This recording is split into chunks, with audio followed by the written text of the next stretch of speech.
Clubhouse that have actually been on a stage. Yeah, I see.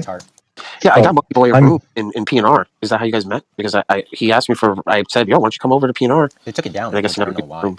I guess because he never used the room. I don't know. I only got to use it like 3 times, and then it just like was randomly taken down. I didn't bother asking. I mean, I wasn't that active in it. I was hoping to like become more active. I guess maybe that's why they took it down. But it seemed like all the personal rooms that other people had were also taken down. I think they just ended up like taking down all like those rooms or something. That's the thing, man. If you're not on, like I said to you before, man, if you're not online and you're not in the room all the time, like Angels Friedman, you're not going to be popular. By the way, in regard to the title of the room, I'm an atheist, but I do think that theism is rational. Oh yeah, I'm a theist, and I think theism is rational. Theism is completely rational, and I have an argument. Wait, the Biscuit, it would be much funnier if you would say, I am a theist and I think theism is irrational. Yeah, that's what I should have said. Yeah. Missed joke moment. That would have been awesome. Yeah, so I mean, we could get R0DI, but more so want to talk specifically with theists who can definitely like get you too. But I'd be willing to discuss Biscuit on I believe this is rational. At least what sense of theism you hold to, whether or not I would see as rational. Yeah, I think I try not to.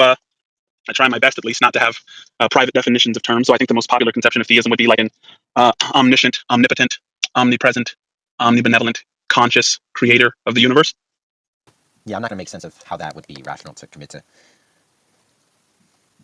I mean, what does it mean to say that he's omniscient, if not in a sense of locality, to say that he's a spatial entity that which resides ubiquitously within some like domain or environment? If you mean by environment some spatio-temporal location, I don't take space or time to be fundamental. I mean that would be a different conversation, I guess. Well, the idea is but I don't see why. In my view, is going to be a spatial notion. So I'm not going to make sense of what it means to be, omniscient, but I mean omnipresent, but not somehow spatial. Yeah, I think that's a fair critique, and I would just answer it by saying that if I dream, there is nowhere in the dream where I am not present, because the dream is emergent from the consciousness which is fundamental to it. I'm getting that too. My bad. Hang on. So I have 3 arguments, and I'll just bullet point them. I'm not going to go into it, but but the first one would be the most common, which is the cosmological argument. So, considering the fact that the existence of the universe requires a cause or explanation, and that ultimately leads us to a necessary cause. The other one is teleological argument. Also, that's wait. Sorry, can you repeat the first argument? I'm just giving you 3 bullet points. Yeah, let's just focus on the first one though, because that inference didn't seem valid. Can you just start from the first argument? What do you mean? I'm just giving you bullet points. You know what the cosmological argument is, right? We didn't really understand the inference. You don't know what a cosmological argument is? Well, we know what a cosmological argument is. We don't know what cosmological argument you were attempting to proffer. But the existence of the universe requires a cause, okay, ultimately leading to the existence of a necessary, uncaused being, often identified as God. Is that you have an issue with the cosmological argument? Yeah, first one of them is going to be the fact that I don't see, like, under consideration of what or in virtue of what. Well, I'm not telling you have to agree with it, but I was just going over 3 bullet points. Okay, well, the other one is the teleological argument. Why would we listen to somebody list like 3 kinds of arguments and not defend any of them? Why would we do that? Well, can you let me finish my sentence?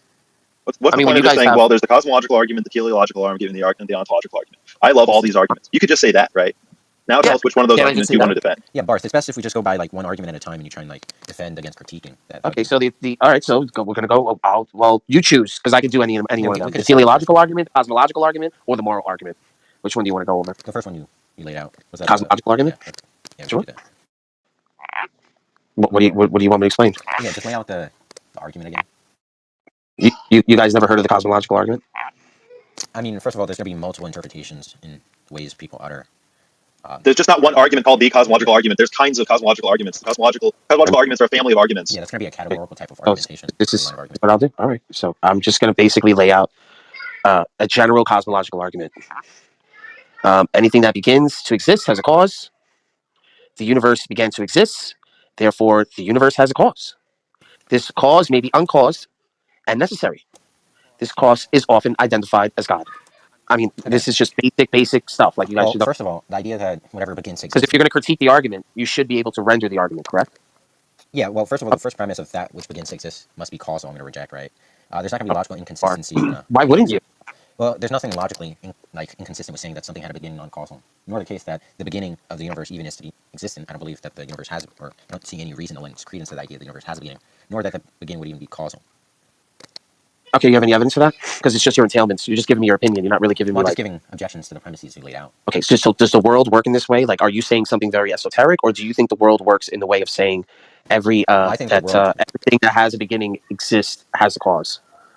Yeah. So Do you think that? Do you think this is like a? Do you think that this is like a consensus around the world, and you hold this like esoteric view, or you're saying that I'm being completely ridiculous? Which one is it? Well, we can both agree that there's nothing esoteric about using like logic, right? The framework of logic Okay, and evaluating. that's what I'm using. That's why I said everything. There's nothing logically inconsistent with saying that something began without causal mechanism, right? There's no. Okay, give me an example. Are you just going to disagree with no example and no alternative? It's not deriving any propositions in negation in conjunction with the actual proposition laid out. Well, that's what I mean. So just give me an example how this doesn't make sense. Well, just give me an example on how something. Well, the idea is the first premise something begins to exist and doesn't have a cause. Well, it doesn't really matter whether or not I can give you exemplification for the proposition. The idea is just that it's still going to be like modally possible in a lethal sense. So I'm just wrong because you said so. I'm just wrong because you said so. No, because of logic. Because of that's what I mean. So if you're using logic, you can logically explain it with an evidence and a conclusion, correct? So we have the premise, and the premise is everything that do you understand how logical doesn't need a cause. It doesn't need a cause. So then you would be able to explain this logically to me, and I'll wait. So are you aware how something modally possible in a logical sense means? What does it? Is this actual? I'm talking about what is actual. Not. Yeah, but we're talking about logical possibility right now. Yeah. We're talking about what is actual. We're not talking hypothetical. Well, no, if you're talking actuality. Actuality. Tell me something in the actual world. Listen, if you want to get into actuality, that's gonna go in a different trail. That's what I'm talking about. I'm talking about the real world here. Everything that begins. Well, then that's gonna mean you're gonna account for skeptical scenarios and stuff of the sort. If we're talking. Well, then you're just giving me what ifs, and you're not giving me the actual world. So you don't really have an argument. Well, the idea is that you're not even talking about an actual world without an argument that the way you describe. I can explain it logically. Okay. Well, first of all, do you understand how logical possibility works, right?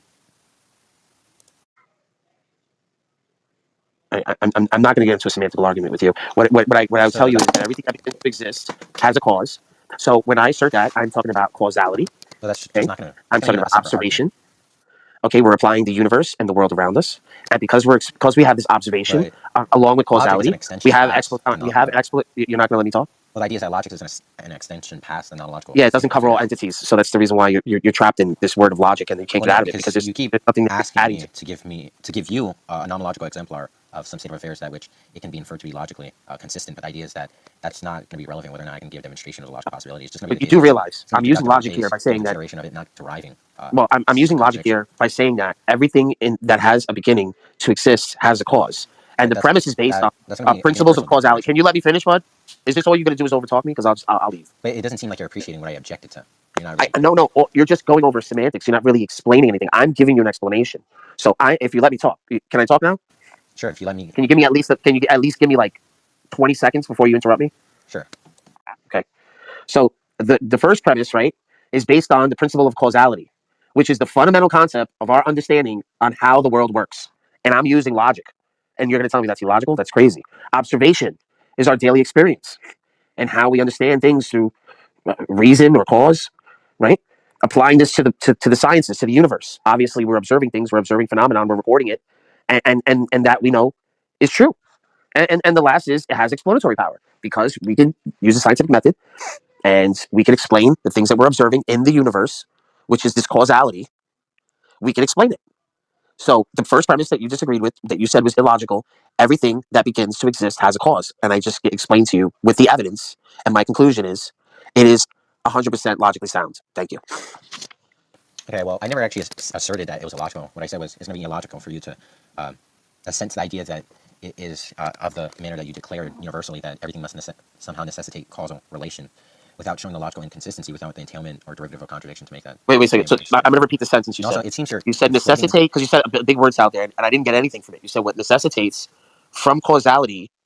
What was that? What would you say after that? Yeah, so what I said is that the only way you can say a universal declaration for certainty is if the idea that there's going to be logical inconsistency. What is the logical inconsistency by using causality? Well, that's for you to derive, not me. Well, that's what I'm saying. I'm deriving observation of the universe and the explanatory power that it has under observation. Well, so if you're telling me that this isn't like a fundamental principle in how we observe the universe, then can you give me an alternate? Yeah, you're conflating nomology and logic, so it's going to be the case that it's just going to be the case, considering the idea that there's no logical inconsistency in asserting the negation.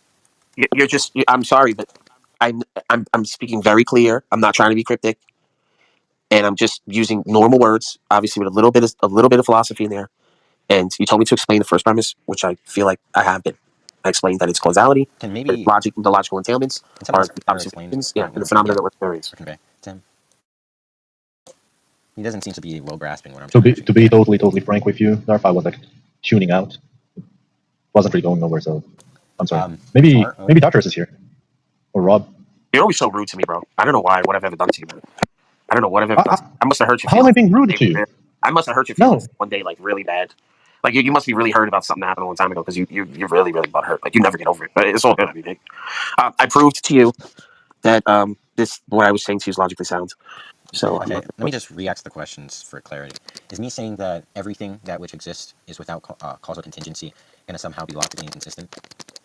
Well, that's a question. I mean, can you put that in an argument? Can you make a claim? Because you're asking me. That's what you claimed. About your claim. You said that everything depends on causal mechanism. No. That's not. I didn't use that language. That language takes you down a different road. It's gonna be tantamount to what you said. It's, I don't have to express your exact brevity, but the point is, okay. You said everything has a cause, or everything that begins to exist has a cause. But the idea is that I don't perceive any logical inconsistency in saying something begins without a cause. So you asserted that premise, but haven't demonstrated that negating that premise would somehow entail contradiction. So that premise would fail just on the fact you haven't derived the universal dependency on causal relation. We're gonna go with the universal right now. Causality refers to the relationship between cause and effect. So you believe in cause and effect? Not necessarily, but we can ignore that. We can just end the conversation. End the conversation. Okay. Well, the idea is that causality is not going to be fundamental, right? You're saying causality is not a fundamental principle? You said it was fundamental, right? Okay. So the idea that one event, the cause, leads to another event, the effect. For example, you push a domino and it falls over. Your action of pushing it caused the other dominoes to fall into the effect. You're denying that premise? The idea is that could be are you denying that premise? I just want to know. If you're denying it, then I'm just going to leave. I'm rejecting it, yes. All right, so then that's it. End the conversation. Anyone else here want to discuss then? I mean, we can move past the cosmological argument to another argument you have. I mean, if you're denying cause and effect and causality, I mean, what is there to talk about? I can entertain causality, but even then, that wouldn't infer that everything is dependent on causal relation. That's something causal. You sound like you listen to Darth too much. You're using his terms. You're not using them properly. Because when you said causal relation, he means causal relation to God. He means there is no causal relation to God. When he says causal relations, he means that the laws of logic do not fall in causal relation. First of all, I don't. The laws of logic do not fall in causal relation to God. What is your causal relation to? What are you saying? What is your negation that you're saying that the causal relation doesn't follow? What is your claim? Yeah. So first of all, I don't listen to Darth Dawkins. I don't see any reason to listen to. Your name is Darth. This is. Are you trolling right now? Because this is. I'm not trolling. I don't. Your name is Darth, and you have a Darth type thing on. Yeah, I have a Darth little helmet. Yeah. So that seems kind of weird, but I mean that's fine. Oh, so when you say it doesn't fall in causal relation, what are you saying? Causal relation to what? Yeah, there's not going to be a relationship. What is your claim? Right. It could be the case. What is your relation? What is your claim that you're saying doesn't fall in causal relation? The idea for the dependency of motion of the domino effect, as you said, this domino chain. It's not going to be the case that the two relatas are going to be dependent or parasitic on the mechanism of causality to have that motion be put in place, right? There's not going to be logical contradiction in asserting such. So it's not going to be the case that everything is dependent on causality. So the first premise of your argument is going to fail. I don't know how more. I haven't. That's actually not true. That's not true. Yeah, can you explain the contradiction then? Because you're pointing it out is one thing, which I understand. Not me. But what is the contradiction that you're saying it is? Can you explain that? No, my point is you're lacking a contradiction. Oh, okay, all right. So then you bringing up the contradiction part really didn't make any sense because you're just using words. You're not really going to go into what you're saying. I explained to you causality, and I gave you an example of the cause and effect. For the life of you. And then when I gave the cause and effect, I gave you the domino thing, and I gave you an example. So if you can explain your premise, you said it doesn't fall in causal relation. So what? Yeah, the idea is that it's not going to be inferentially adequate if you're not to prove that using some other mechanistic operation or motion for which we can infer this contingency or contingent relation between entities or objects, that being non-causal, it's not going to entail contradiction. Hey, hold on. Using expensive sounding words doesn't improve your argument at all. Can I give Barth's argument, but just trim it down? Trim it down so it's really lean. Like my position, like Tart, are you here? Like I don't know how I'm more clear. You don't have an argument.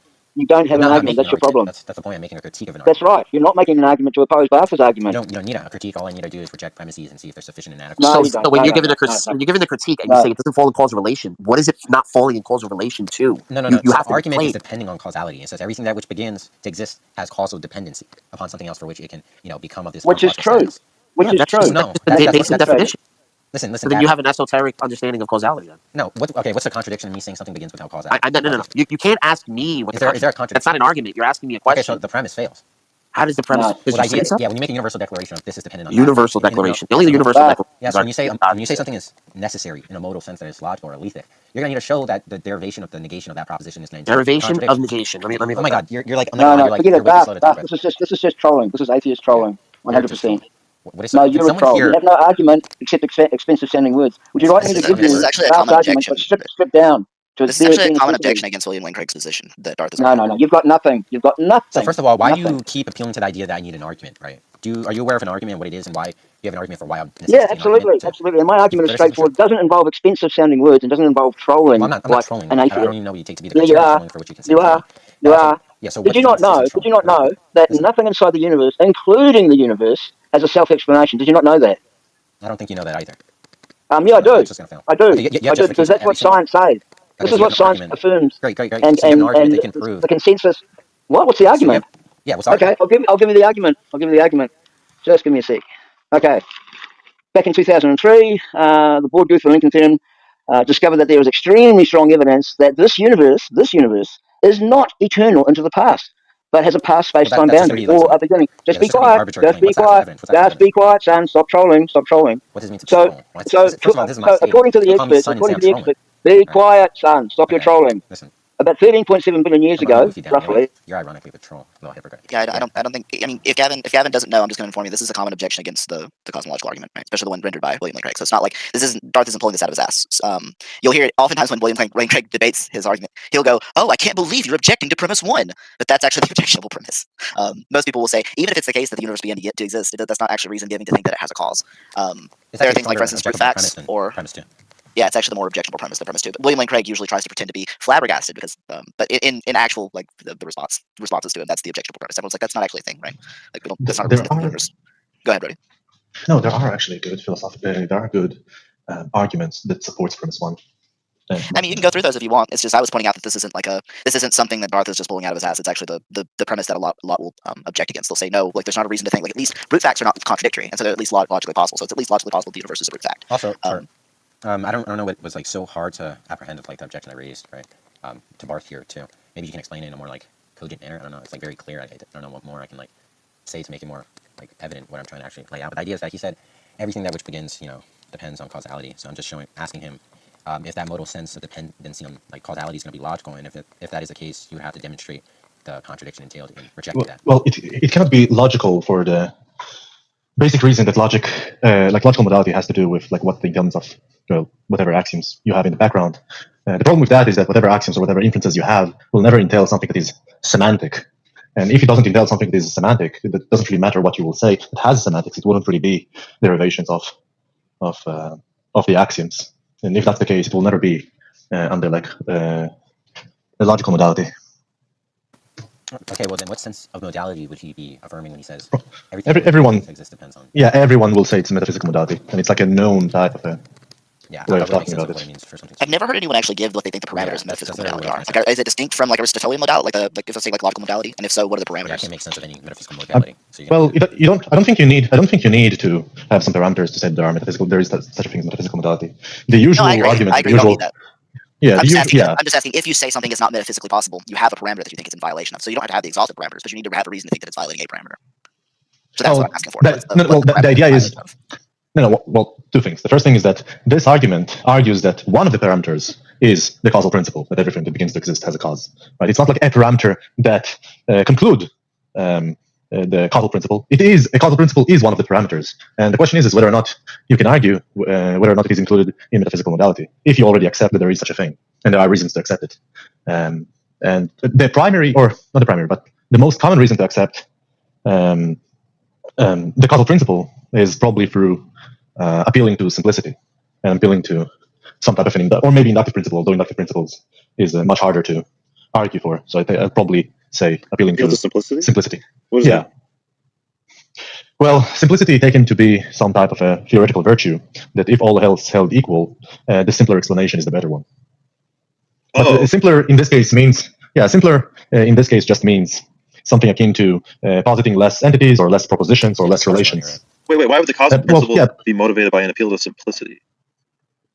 Well, in this case, you have like the datum, such as we can see like a lot of events. We conclude that those events had some type of a causal relationship with prior events and stuff like that. The causal principle seems to be to explain why it appears to us there are all of those causal chains.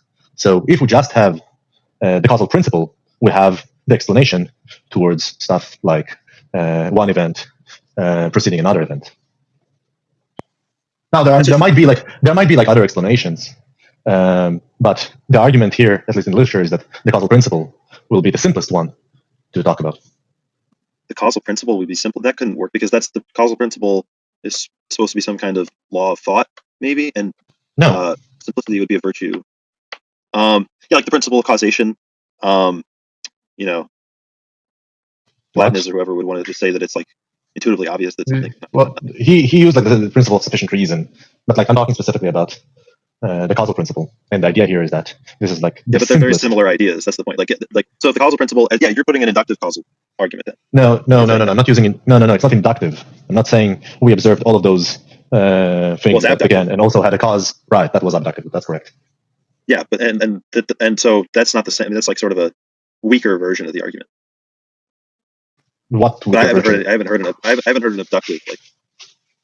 No, you've heard it right now, but like usually, this is usually how the dialectics go. And like in the literature, if you find like with people defending the causal principle, this is probably like the second the second. Craig says it's just intuitively obvious that. But I'm not appealing to Craig to defend. Yeah, well, first of all, people might also appeal to intuitions as justifiers, but I'm not doing that, and not all philosophers do that. And Craig is not the only one who defends the cosmological argument, at least the old one.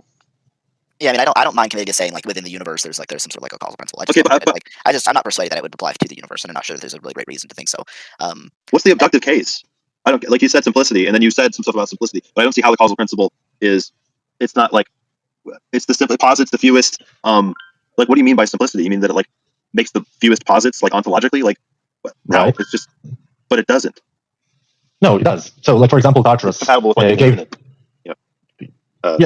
You're correct. It is compatible with infinite principles. For example, Tartarus principle, which is everything that is within the universe has a cause. Or sorry, everything that began to exist within the universe has a cause. The problem here is that this principle doesn't really negate the causal principle, which is everything that begins to exist has a cause. And in that case, it is first of all, it is not really a contradictory theory, and secondly, it is a simpler theory. You're not positing that in a specific, area or in a specific domain, everything that begins to exist is a cause. You're just saying for all x, if x begins to exist, it has a cause. Yeah, I'm just pointing out I don't see a reason to expand it to like the universe. And by here, keep in mind I don't mean like just our local space-time when I say universe. I mean something a little more large. Like even if it's the case, say for instance, everything that exists is something that began to exist, and that there's maybe like one you could posit, maybe if this is true, maybe there's some sort of like an infinite chain of causality, right? There's an infinite number of other things that end up eventually causing our universe or something like that. I'm fine with that. I don't think that there's a major issue. I think there's an explanatory issue, but I don't think that there's like an issue with real infinites. There's an issue with explanatory infinites, but not real infinites. And then I also don't think that I actually don't think that it's more simplistic. Anything given an explanation, something not explained is going to be more simplistic. So simplicity in this domain just doesn't really make a lot of sense to me. Like if I say I have x and x is unexplained, so I just have one entity x, right? But if x is explained, now I have two entities x and y. X's explanation is y. This is actually more complex, right? Because now I have two things and an explanation for why one causes the other. So I don't actually think that it's actually more simplistic than like a brute fact or something. And it's not that I believe that there are brute facts; it's that I don't have a good reason to think that there wouldn't be or couldn't be. If you're just saying that there's one cause for everything, well, that's not going to be. We could just say like you would want to appeal to. You could go even more brute than like God caused the universe. You could just be like the universe is like a self-caused or like as like an uncaused mind or something. Like this is what. How do you get simplicity at all? I still don't get it. Can you explain it again? Sorry, my phone died. Can you hear me? Yeah. Sorry. What was the last thing that you said, Tartarus? How do we? Well, Tartarus said something different. I don't know if you want to hear what he said again. I don't know which part of it you heard and which part you didn't. What I said was, if I have, like, let's say, for instance, I say I have x, and then I have the explanation for x and y. X not having an explanation is more simplistic than x and y being the explanation for x. Mm-hmm. And so I don't really actually think that. While I think that within the universe, I am committed to saying, anything that's going to begin to exist here is going to have a cause. I don't necessarily think I need to expand that to the universe. I don't see why I would. Like, it's at least plausible that this is true and God doesn't exist, right? So like everything that exists has a cause, and there's some sort of infinite chain of causation, because everything begins to exist, and there's nothing that didn't begin to exist or something like that. I'm fine with that as well. I just don't have a good reason to disbelieve in like brute facts or like a brute fact or something like that. Like once there is a brute fact, I don't see a reason to go, yeah, brute facts can't exist. No, well, it's not about like whether or not it can or cannot exist, and it's not like even if you say that there is a cause for the universe, well, that's fine. So you accept premise 2. Actually, sorry, it's not even rejecting premise 1. You're asking for the reason to accept the causal principle, and I'm telling you the reason is just out of simplicity. Subjected to though, it's actually not more simplistic. I gave the explanation. Wait, what is not more simplistic?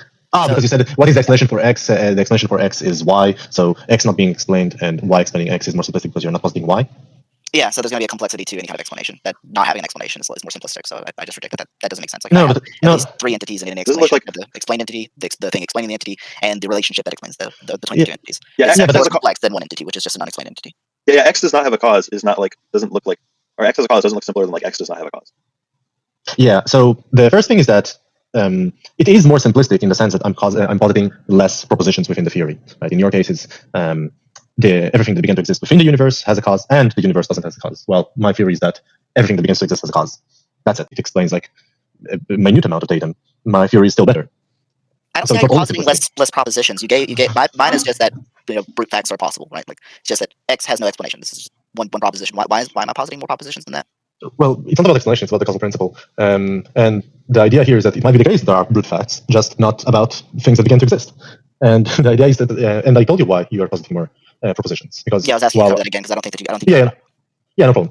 The propositions that you stated is that your explanation, first of all, your explanation is having less explanatory. How do you call it? Width, I think. Not really sure. Let me remember what is the term, like the theoretical virtue itself. Maybe you're looking for breadth. No, I think it is width, which is like how much you explain. The second thing is that because I'm explaining the universe, you're not explaining. Yeah, scope. Thank you. The explanatory scope. I have more explanatory scope because I have all the facts within the universe and the universe explained. You only have all the facts within the universe explained. I actually deny this. I think that you can't do that. I think that there's going to be something like, for instance, your principle won't successfully do that. So let's say we take the universe to be every given fact, right? So we have a set of all facts. If there's a fact that explains that set, it's a member of the set, right? So like, no. But the problem is the universe doesn't try to do that, so it doesn't actually explain all the facts. Yeah, but the universe was never about like being. Sorry, the universe was never a word that was synonymous with reality in that argument. It was only talking about the natural things, right? The second thing is that when I'm saying like I'm explaining my scope is bigger is obvious because you're explaining all the things within the universe. I explain all the things within the universe and the universe, right? So the and there just means that I have a bigger scope than yours. We might be equivocating on terms here. Then it sounds like we're equivocating. So when I say the universe, I mean the set of all facts that are like just the set of all facts. Like I'm fine with saying the set of all facts is going to itself be broke, right? Whatever that set is. That's all I'm arguing for. Or like, then not necessarily just our local space time. I'm not trying to just explain. Like it could be the case that we're explained by some sort of like an alien who's simulating our reality or something like that. I'm fine with that as well. I just don't see a reason to think that the set of all facts couldn't be proved. Like I don't see why. Yeah, that might be the case. If you're like using this terminology, you're just not engaging with the cosmological argument. The whole idea is that the universe began to exist. Obviously, God didn't begin to exist by William Lane Craig, so obviously he didn't mean all the facts. And in this case, so when we are using the universe as what I said before, now do you see that my scope is bigger than yours? No, I mean I just posited the largest possible scope, right? It's the set of all facts as the universe. I'm talking about the large. I'm not just talking about our local space time. Yours is, from your point of view, is going to be a much more limited scope than mine, right? At least you're not positing the universe is like a set of all facts, right? So I'm going, okay, well, the set of all facts, I don't think you can have explanation because that would require there to be a fact outside of it. Now we might say the set of all contingent facts or something, make a contingency argument, or we could say the set of all cause facts. So if we go back to what we were talking about before, like the cause. Wait, okay. So what is the all cause facts is going to have a fact that was uncaused that caused them, right? Is that the kind of thing? That might be the case, but like I'm talking about the argument. What is like the theory that is contradictory to the theory that all that begins to exist as a cause that is more simpler or having a wider scope? Yeah, I gave you the widest possible scope. I don't see how you could have a scope wider than the one I gave you. What is the widest scope? What is the principle that you hold to that will have a wider scope? I was talking about like that all facts that exist, every single fact, can't themselves have an explanation. They can't have a cause. Well, an explanation and a cause is not the same thing. Yeah, I gave both. I think that both don't make sense. Well, okay. So what is in the causal explanation? In the causal principle doesn't make any sense. So in the causal principle, I'm just objecting that I don't see a reason to think that brute facts can't happen. Like there's not like a reason for me to reject that that's possible. No, that's fine. I'm saying I'm agnostic on whether or not it's true. I just don't think that the simplicity argument works. I gave my reasons why. I'm looking for Wait. Causal principle and still think they're brute facts. Yeah. Well, depending on the scope of the causal principle, like that's going to depend on the scope of it, right? So like everything that begins to exist has a cause. It's like a specific scope of a causal. Yeah, it might only have like concrete objects or something, but you might still think that they're abstract or something. Well, do you think that like something can be a brute fact and not begin to exist? I guess is that what you're trying to argue for? Right. Like, so you think that like there's just a brute fact, it never began to exist, and that's what you're arguing for? Yeah, and by the way, Yeah, but by the way, just like in general, metaphysicians will already agree that brute facts is some type of a cost to your ontology. So if you're like positing a brute fact as like some type of a, I don't know, why should we avoid them? Well, that's just not in the dialectic, right? We want to posit as the least amount of brute fact. In this case, you might say that the causal principle, what is the explanation for that? And I might say that's a brute fact, right? But the causal principle doesn't say there are no such things as brute facts, right? Cool. I'm fine. I mean, I'm fine with that. I just don't see a reason to think that, like, if a brute fact happens and it begins to exist, that's reason to think that it must be caused. No, yeah, but the reason is the simplicity of it, right? It's the abductive reasoning that one employs. You're saying it's not simpler, but I didn't really understand why it's not simpler. And when you responded with something else that has to do with explanations and not causation. Okay. I mean, yeah, I'm just saying, like, if something begins to exist and it doesn't have a cause, versus something that begins and does have a cause, you're positing more entities, right? In one of those sets, you're positing more entities. Which one is it? No, I'm saying you are positing. Well, in this case, it's not entities. Principles are not entities. I'm saying I'm not talking about the principle. I'm talking about the causal entity, the thing that's doing the causal, that's doing the causing. Which one of these two things has more things involved? It doesn't matter because we're talking about the causal principle. We're not talking about the entities. I don't know if you're understanding when I say something like if we're saying something is more complex, right? Like, why would that be theoretically more simplistic? Is what I'm asking then, because maybe we're just not talking about this. Because I'm positive. Look, we have things that begin to exist, and we have things that say, and those things tend to be things that also have a cause, right? Now the question is, can we extend to all things that begins to exist that they have a cause in our day-to-day life, or in every way that we think about it? It seems like we extend it to all the things, all the ordinary things. You might think of it in this way. Now the question is, can we extend that to all the things that begins to exist? It seems like we can. Now, is there any like competing hypothesis, right? Competing hypothesis to this type of a causal principle? There are some, which you didn't mention, which is fine. And the idea is now we are like going through some type of an evaluation based on the theoretical virtues. But what I'm saying right now is that in regards to the causal principle, it seems like right now this is the simplest theory talking about things that have a cause. That usually the things that begins to exist, they have a cause. Yeah, but you're saying that it's not. Sorry. It's more simple because it's only one principle that extends the scope to all the things, including the universe. Let me see if I can. Yeah, sorry. And it's only one principle. It's like one proposition. It seems like there is no. So right? I don't think you can do that, though, right? So, like, let's say, for instance, we make an argument for like everything has a cause. This is just one principle, right? It's just one principle. Everything has a cause. Is this more simplistic than the principle you're offering? Well, it's not more simplistic. It's as simple as what I am offering, particularly because it's only one proposition. But the problem in this case is that people might say some other stuff, such as God, for example, that there needs to be like some type of a catalyst that doesn't have a cause, like through the contingency argument or something like that. But this will be like some type of an external type of a. Wait 1 second. The second thing is that it doesn't even contradict the causal principle. It might be the case that everything that exists has a cause. That doesn't contradict the causal principle that everything that begins to exist has a cause. So if you're positing it as well, it seems like you're not trying to say that everything has a cause, right? Well, I'm not. But the point here is that this is not a competing hypothesis. This is probably more unified hypothesis, right? Because it might encompass other stuff, such as things that didn't begin to exist. They also had a cause. Well, yeah, right? But let's say, for instance, we take the causal principle as you've got it, right? And we say there's exceptions to this, like God, because God didn't begin to exist or something like that, right? So that's going to be a more complex theory than, say, for instance, everything has a cause, right? So everything having a cause is going to be a more simplistic theory than that one. Is that reason to accept that everything has a cause? Wait 1 second. There are two things. The first thing is that everything that begins to exist has a cause. Everything that exists has a cause is not a competing hypothesis against the causal principle. No, I'm asking. The second thing. The second thing is not. It's not. Yeah. The second thing that it's not simpler, but it has a wider scope, right? Because it also explains stuff that didn't begin to exist, right? Now, in this case, you can argue that the theory that everything that exists has a cause, right, has some problems that will be external to this conversation right now. If you're positing it, that's fine, but that's like a divergence to a different conversation. Yeah, but I'm asking whether or not, if it just in virtue of like the simplicity of it. So, like, even though this is, yes, it is symmetrical, that it is possible that everything that exists has a cause, and that would also entail that everything that begins to exist has a cause, right? Both, the first being true entails the second being true. Right. But I'm asking whether or not it just in virtue of the first one being a more simplistic theory, is that reason to accept the theory? Not only in virtue of the simplicity, right? The whole point that I said is that if everything held equal, the simplest theory is the better one. But the point here is that in this case, I might raise some problems with the theory that everything that exists has a cause. Well, I'm also asking whether or not you're positing the second part of that things that didn't begin to exist don't have a cause. I don't have to posit this in order to make the argument. Okay. I mean, I don't see an issue personally. I'm not going to say, like, just in virtue of saying that it's a more simplistic theory that I'm just going to kind of go with it, I guess. I'm just going to say something like, so if something begins to exist and it doesn't have a cause, I don't think there's anything necessarily wrong with that. So the point that Darth was making was just that it's not a contradiction. That's all. That's correct. This is why I'm not like appealing to some type of logical consideration or deductive considerations. You might think of it in this way. I'm appealing to abductions. In this case, it would be simplistic. There are competing hypotheses about that. I think. Sorry, there are competing. I just realized something. I want to point out that the position that I pointed to, I said something like, I'm fine with that being true with respect to just our just like kind of with respect to our universe, right? Like, are you saying that you're not applying that to the universe as well? So the universe is a cause. So you are saying that, right? I'm just making Yeah, yeah, it's like universal stuff. Do you actually yeah. believe that, really? You believe our universe is a cause? No, I don't believe that because I have like an argument against that. Well, I'm curious. It's a long one. I don't want to render it right now. But if Monkey is not familiar with it, then I'll just like use whatever I'm using right now. Okay. Yeah, I'm gonna use it. I'm gonna be honest. I haven't been paying attention the entirety of the time, but it's kind of went like on for quite a bit. But what are you asking? No, I didn't ask it. No, I didn't ask anything. I just said that like the first premise, everything that begins to exist as a cause, is like is justified in virtue of the simplicity.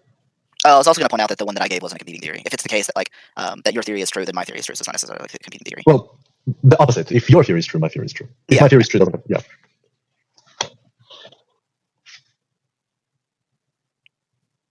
What is like the point? R0DI thinks he has better arguments, and all of his arguments consist of him saying he doesn't understand what you're saying. Lol. Ironically, as like an atheist, I did a much better job than you are. What is FR? Like for real? Yeah, for real. Okay. Yeah, that's what the kids say. I see.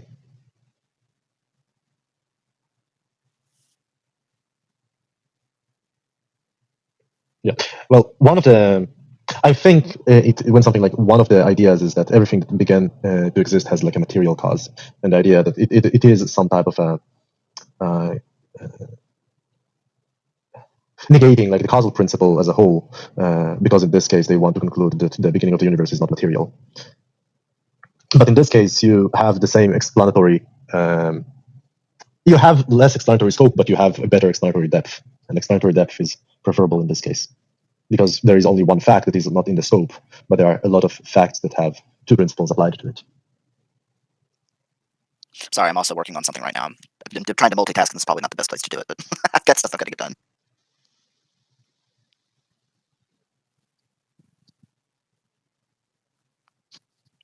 But since we have some dead air, do you want to kind of render your argument why you don't believe in this causal abundance principle?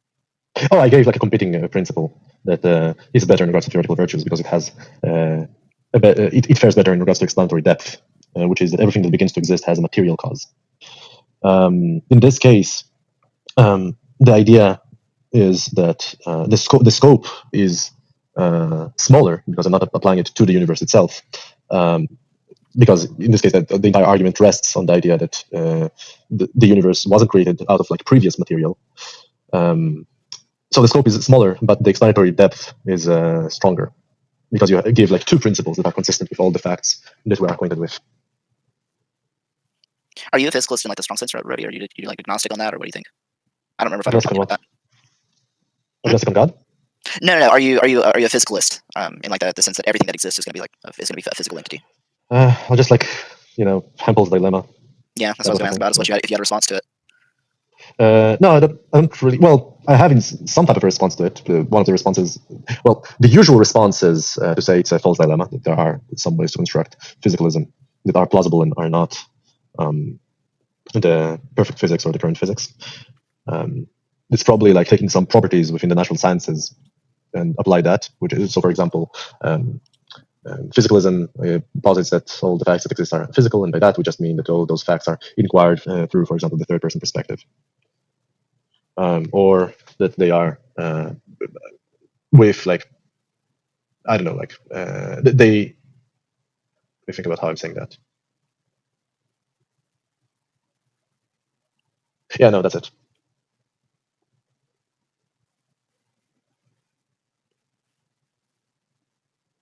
I sort of just go agnostic on it. I mean, I don't find there's any major issues with physicalism or anything like that. I don't think there's any sort of like a defeater that's just going to make me be convinced that physicalism is false or something. I just don't really commit to it because I don't really have a great response about what I mean by physical. Like I'm going like, okay, well, I know what I mean by material, something spatio-temporally extended, an object within space-time. But then physical is just going to be like, well, what do I mean by physical? Well, space-time is a physical entity, it's a physical thing, but I don't know how else to talk about it other than space and spatio-temporally. Yeah. No, I agree. Sometimes people like forget about the second idea about like one of the critiques of the second horn of the dilemma about like the perfect physics. Yeah, the idealized version.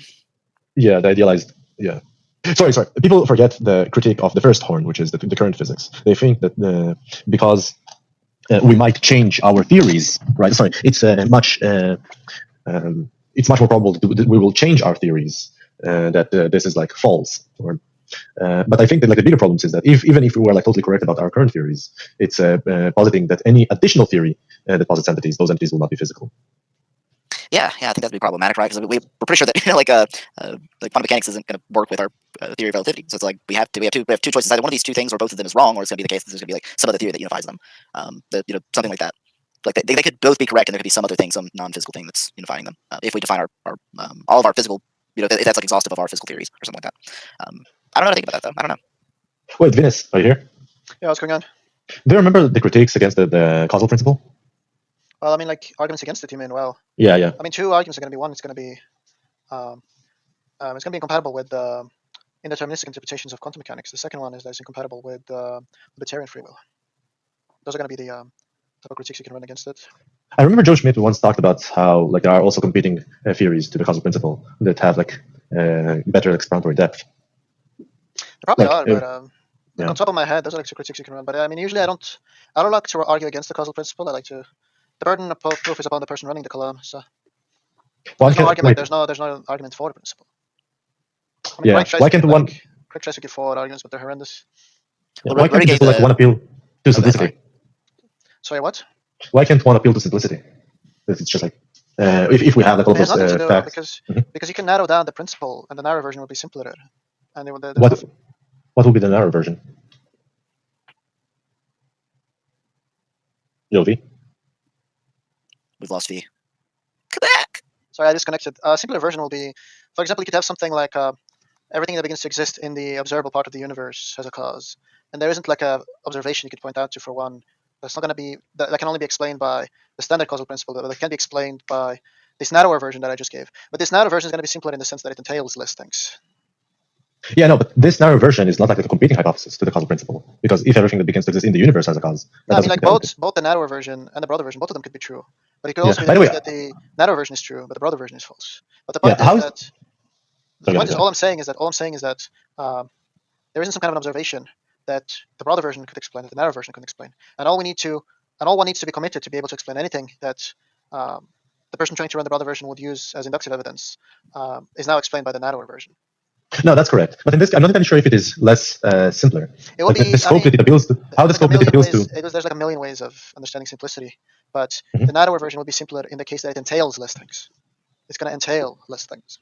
Yeah, but like no one is talking. When someone says simplicity, it's not talking about the entailments. It's talking about like the axiomatized theories. Well, different people mean different things by simpler. Well, but in some sense, the two principles. I mean, like none of them are going to be simpler than the other in any relevant sense, but. That most people doing theory comparison are going to appeal to. It's not that one is like ontologically or ideologically or theoretically simpler than the other, but I'm just saying one principle is going to be simpler in a sense that it's going to have less empirical content. It's going to entail less things than the other principle.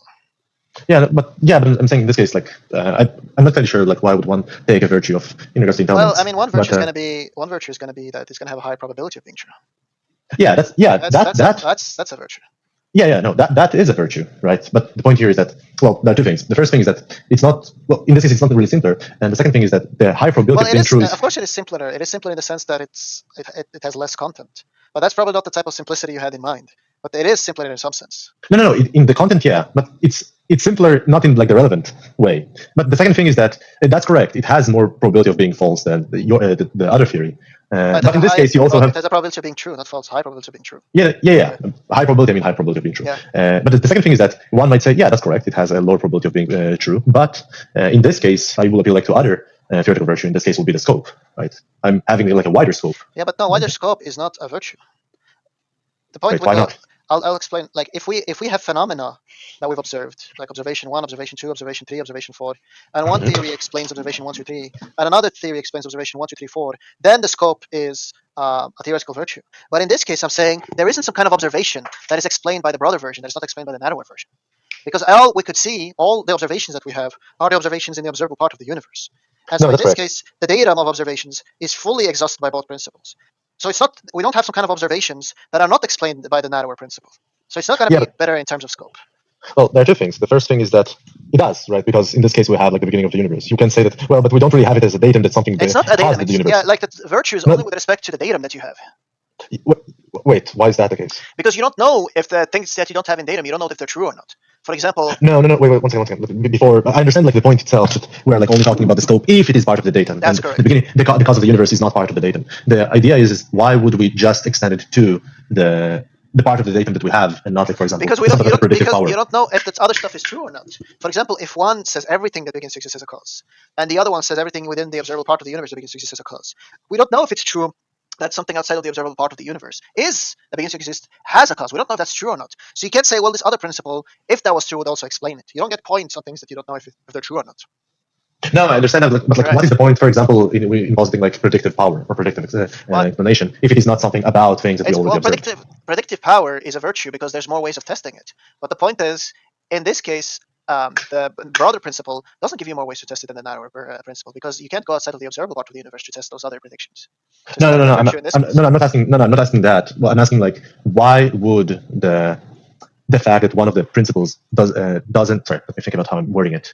You said that when you are not using part of the datum, it will not be theoretically virtuous. Yeah. Because true or false. But the whole idea of like predictive power is that it is appealing to something that we don't know whether or not it's true or false. No, right? no, that's not the case. Look, the point with explanatory scope is that you can explain more things, but the explanandum needs to be true. It needs to be something you've observed. It can't be that it can explain certain propositions in whose truth values we don't know whether they're true or false, and count that as a virtue. No, I understand that. Did you understand what I said? I think so, but I mean, I'm just saying scope is only with respect to observations or observed facts. It's not right. Like, let's agree on that. I have a problem with agreeing with that. The idea is, why would then the testability and predictive power is a virtue if it is relating to things that we don't have the truth value of? I don't think it's a virtue in that case, because look, what I'm saying is testability is going to be a virtue because the theory puts its neck out further by giving you more ways of falsifying it, and if there's more ways of testing it, then there's more ways of raising its probability. But in this case, it's not. If it's things that in principle could not be tested, it is not giving you more testability. If it's telling, it's like saying if you go outside of the universe, or if you do this, those are not things that would be counted as testable.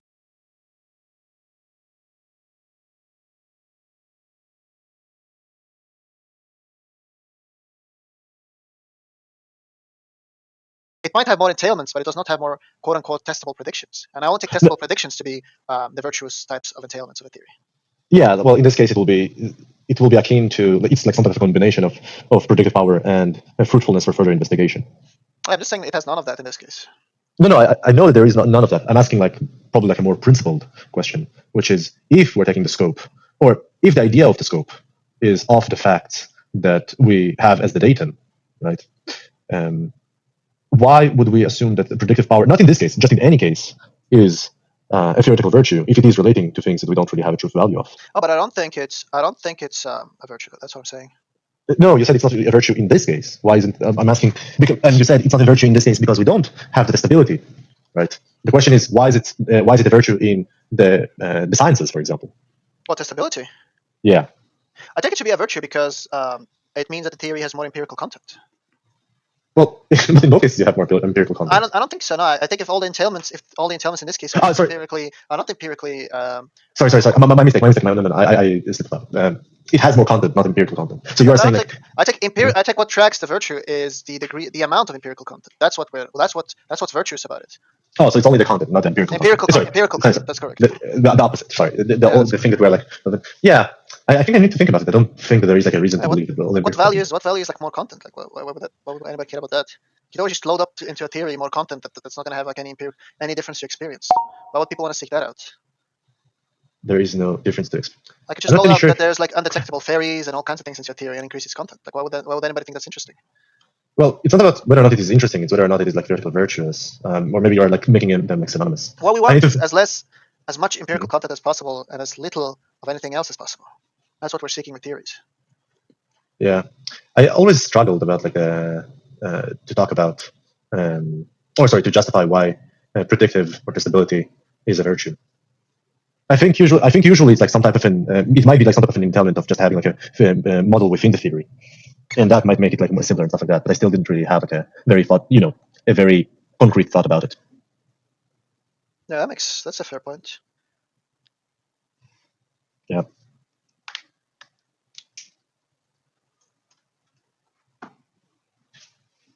What kind of voice chat is this? Are you asking what kind of a voice chat it is? Yeah, are these people like Christians or like theists or what? No, the red one is Tartarus, and that's like monkeyboy.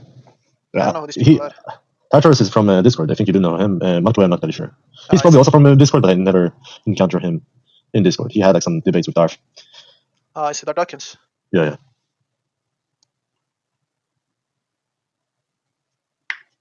I've met Venus before. It's been a little while, but because you guys kind of sort of navigated away from Discord and ended up over here on Clubhouse, and I've never really been up on the stages at Clubhouse, so I'm one of the mods from like PNR.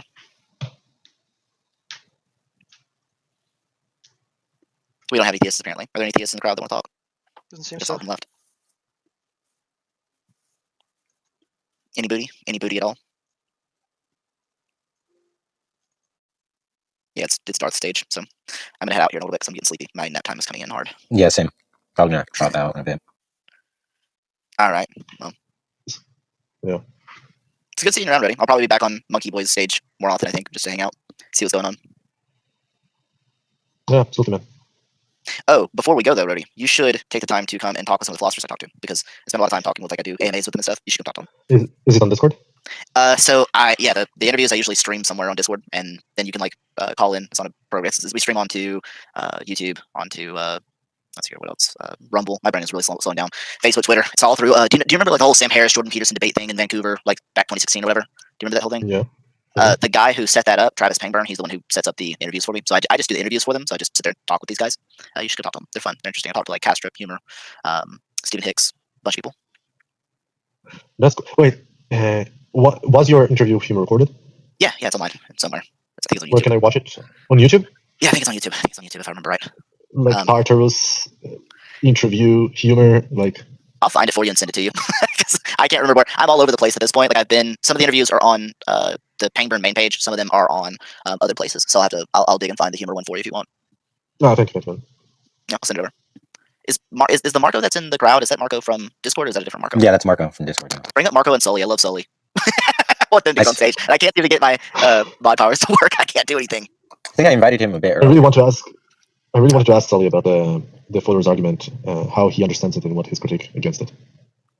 Sully, come talk about this. Yes, Sully. Is DDD Darth Dawkins or no? No, it's the Darth Dawkins debunked. Oh, okay. Yeah, I only have like a minute because I'm almost to where I'm going and then I won't be able to talk. But you want to talk about Fodor? Yeah. First, your understanding of the argument. Secondly, your critique of it. And be as stretchable as you can to the argument, okay? Because I don't like you being like, listen to this stupid argument, X, Y, and Z, ha ha ha, okay? I always end up in this position when I'm about to. But I don't know if I'm going to have enough time to really do it justice, but I mean, the basic idea is that, so the idea that's under attack, I suppose, is that natural selection is this mechanism which causes, certain traits to be, the language uses is like selected for, because of certain, let's say, reproductive or survival advantage that they offer. But what he points out is that there are these ride-along traits that don't themselves confer an advantage in the ecology, but which are heavily correlated with the traits which do offer an advantage. And so, he rightly points out that both of those kinds of traits will proliferate in a gene pool. And then the sort of like idea is, how does the mechanism give you, the ability to tell me whether a given trait was quote unquote selected for, or if it's just some kind of corollary ride-along trait. And I guess like the argument is very similar to just saying like all you're going to be able to offer me here is some kind of just so story, to explain something that you don't have the intentional resources to explain with an S. Like these traits might be coextensive. So, I mean, there's a bunch of different examples of this. There's like, a gene that causes a certain advantage at like collecting food may also give you like spots, right? And the spots maybe don't give you any advantage, but to have that gene that helps you collect food, you will also have spots. And so there's like a coextension, but it's not the same intention. So we could define the two traits with different intentions. And I guess like the basic critique is that natural selection just is this thesis that any traits which confer survival or reproductive advantage will proliferate in the gene pool, as well as any ride-along traits. And the idea that you're going to identify the difference, right, is going to come down to saying, well, what made this trait advantageous, right? And the mechanism itself isn't doing the kind of selection for that he seems to think is necessary for it to be a mechanism in some kind of almost semantic or referential way, which is like the sort of critique is that you almost need a mind to be doing that, right? And I think Fodor's in general just thinking that what's being put forward as natural selection is something that is has a little bit more baggage than what biologists are actually saying when they talk about, not given like in general, right? Because there are going to be certain biologists whose critique probably does apply to. But yeah, those are my main thoughts. And I just got to where I'm going, so I might only be able to listen for like a second and a half. But No, that was my idea as well, that a trait can be coextensive with another trait, and there is nothing within the theory that explains which one of them is advantageous, and or in this case, which one of them was picked up by the selection. Okay, I think I have like the same idea that you have. And you're saying that natural selection doesn't need to tell you which one of them is advantageous. The idea is that you are positing something else as an explanation that explains which one of the traits is the advantageous one and which one of the traits is the coextensive one, right? Yeah, I mean, that's roughly the way I look at it, because I think for any given trait, right, the broad sort of, whatever you want to call it, mechanism or theory of natural selection doesn't tell you anything unless you tell me more about the specific trait and the ecology that the organism is in, right? And if you start filling that information in, then you can establish, which one is the right along trait. But I mean, he almost acts like, no, you need to be able to do that from the theory without me even giving you the information about the particular case in question, which is, I think, just an unfair ask. It's sort of like saying, look, general relativity tells you what happens under a given set of conditions. Okay, and then I'll tell you, like, well, what would happen if I just, like, I'm not going to give you any of the conditions. I just want you to tell me from the theory what's going to happen. And it's like, it doesn't work that way. Sorry. Yeah. The other thing that I find like be a little bit weird in this, and tell me if my intuition, if you have the same intuition, or if my response is adequate, that one can just say, usually, like, when something happens in an organism, it's not really a trait per se. It's like maybe a modification of like a body part, or like having a different color or whatever.